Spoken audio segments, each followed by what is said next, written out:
Hi guys, welcome to this channel. Let's say general wording for Libra. Your energy at this time.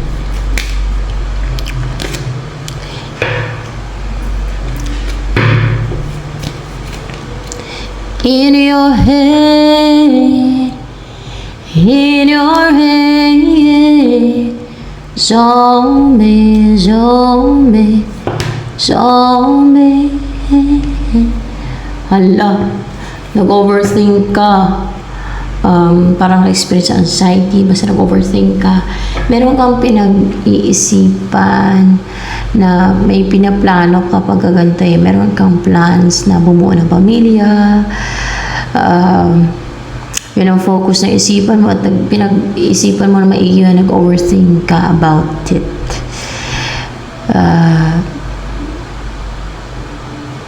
With your twin flame or with your person with a person na meron kayong soul connection, with a person na magaan ang loob mo sa kanya, malapit ang loob mo sa kanya, you feel at peace, you feel at home, you feel calm, and there's chemistry, and parang relax ka, komportable na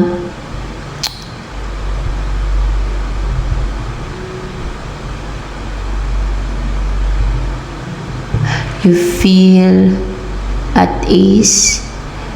Ganon yung naisip mo, kahit sa isipan mo lang, pagkasama mo yung person, kahit sa isipan mo lang, wala na kung nakasama mo yan, na komportable kayo sa isa't isa pag magkasama kayo, kahit sa isipan mo lang.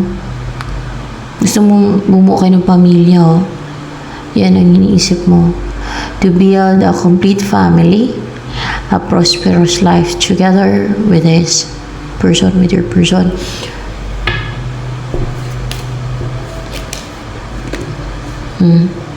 Ayaw mo mag-juggling, ayaw mo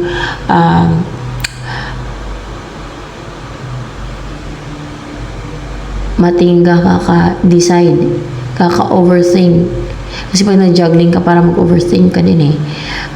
Yung hindi ka makapag-decide. Yung ganon. Ayaw mong manatili kang nag-juggling. So,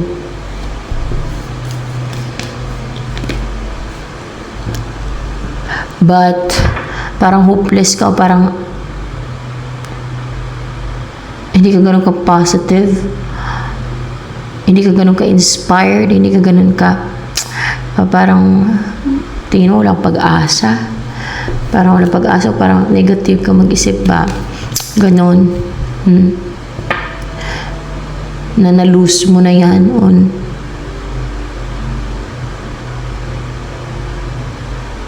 na parang talunan ka na. Yung ganun ba?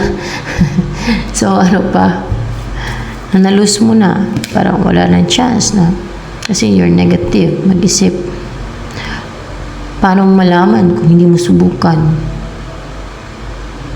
Kung hindi ka mag-risk. Kahit sa business, paano mo malalaman kung kikita ka kung hindi ka mag-risk sa business, di ba?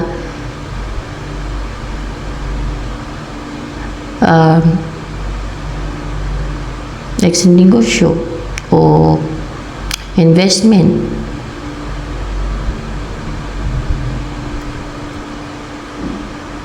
Yan naman ay relationship. Wala namang mawala sa'yo eh. Hindi ka naman malugi. Parang kung sakali mag-risk ka, hindi ka naman malugi. Hindi ka naman mas talunan ka. Kasi gusto mo eh. Gusto mong bumuo kayo ng pamilya. Mas talunan ka kung hindi ka mag-risk. Kung hindi ka kung maging ano kayo yung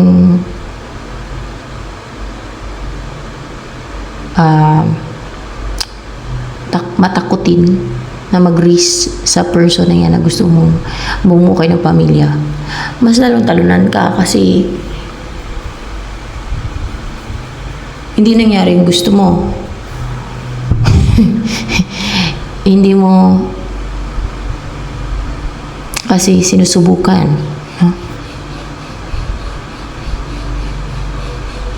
Pag kung sakali man na mag-fail, di ka mag-succeed, tanggapin mo na lang. Yung iba takot mag-risk sa mga ganyan. Wala namang mawala sa'yo eh. Takot kang masaktan. Takot kang, yun lang eh. Takot kang masaktan. Kulang ka sa tapang pa. So, mountain.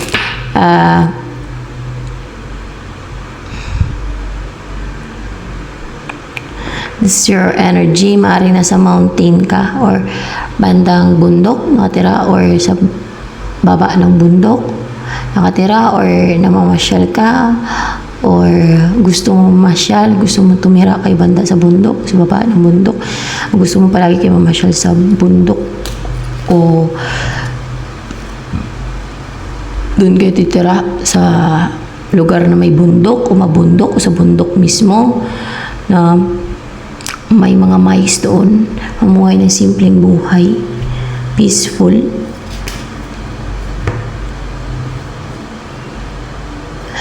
And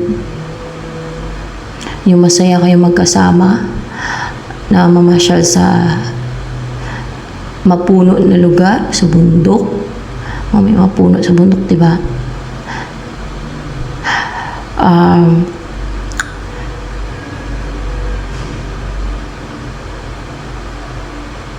Na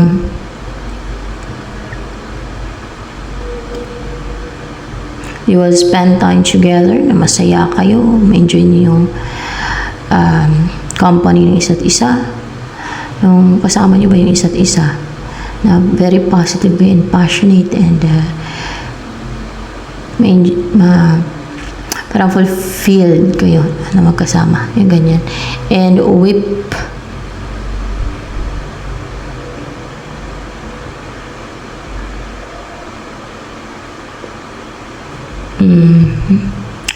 whip na parang sumisimbolo din to ng ano yung whip eh. Protection from evil. Let's see what's with the whip here. So parang protection to, para hindi makalapit yung like mga evil forces, demons, yung mga man-distract sa inyo ba, yung mga pwede manggulo, magpaaway sa inyo o mag-cause ng chaos, problems, sakit or harm, pestilence or evil sa inyo, para mag-continue na healthy yung relationship ninyo pag nag-umpisa na kayo, at peaceful yung buhay niyo magkasama, tuloy-tuloy na nag-grow yung relationship ninyo, tuloy-tuloy na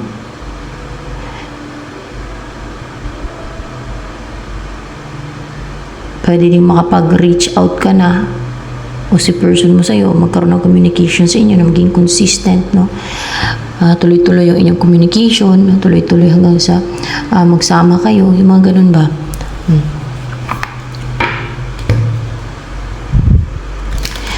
It's not my family in your head. In your head is so fighting. And protected kayo ni Jesus Christ. So see, this is a protection. Naprotektado kayo ni Jesus Christ, kaya may cross man dito.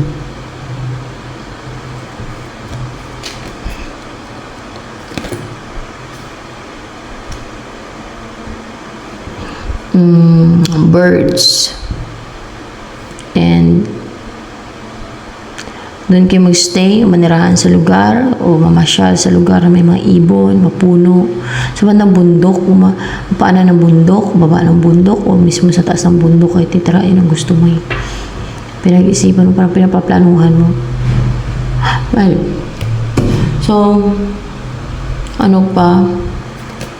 Ang embody mo energy ngayon. wisdom. You're wise. You have a good judgment. Meron kang mga pag-wise ka, yung mga pa-hide, o hindi nakikita, hindi naobserbahan ng iba, para nakikita mo, parang may foresight ka, parang nakikita mo, or parang kang may ilaw, may lampara sa madilim na lugar. Yung iba, parang wala silang lampara, wala silang ilaw, kaya hindi nila nakikita ang katotohanan ng mga hinahide, mga pa-hide, o yung mga hindi nakikita ng iba.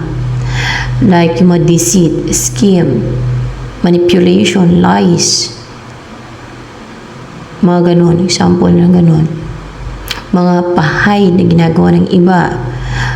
Yung mga behind their mask. Nakikita mo yan eh. Pagka wise ka, katulad kay Hari Solomon. Di ba nalaman niya kung sino ang tunay na nanay? Dahil sa wisdom niya. Yung tunay, kung sino ang tunay na nanay ng bata na pinagagawa ng dalawang babae. Di ba nalaman niya kung sino yung tunay na nanay ng bata dahil sa wisdom niya.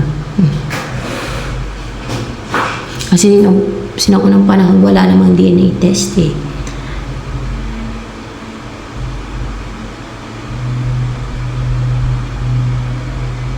Kaya nga yung mga taong wise, yan ang nakapag-expose ng mga deceit, scheme, mga pahay na ginagawa ng iba. Yan ang mga aware sa ginagawa kasi nakikita nila, na-obserba nila eh. Alam nila yung mga ginagawa ng iba, no? Mga deceit, scheme, manipulation, lies, and deception ng iba. Kahit hindi man agad-agad kasi parang keen observation ng mga and good yung judgment.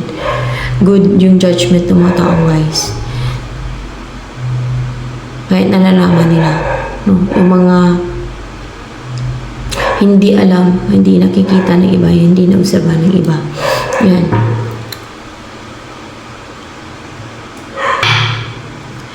Since 1916 in your head, it's still flooding.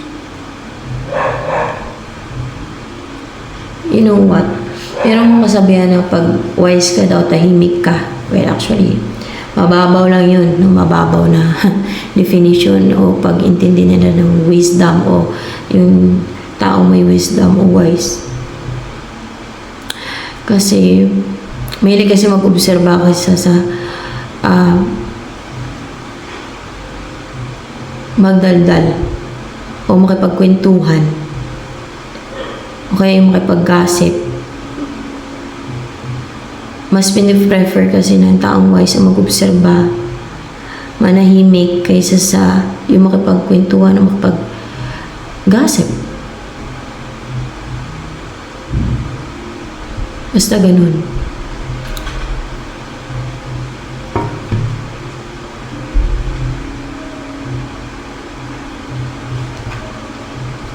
And you know what? Yung mga sage or wise people, mas piniprefer nila na alone sila.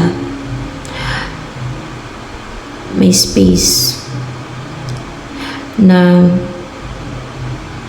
hindi sila yung tao na mahilig makipag-chismisan.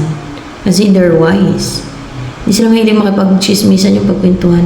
Kasi yung gano'n na yung magtumpok-tumpukan tsaka mag-chismisan, hindi sila, parang, mas gusto nila yung solo flight, pag-isa sila. Basta gano'n yung mga taong wise. Yun ang observa ko sa mga taong wise. Isa yun sa indication ng wise yung isang tao.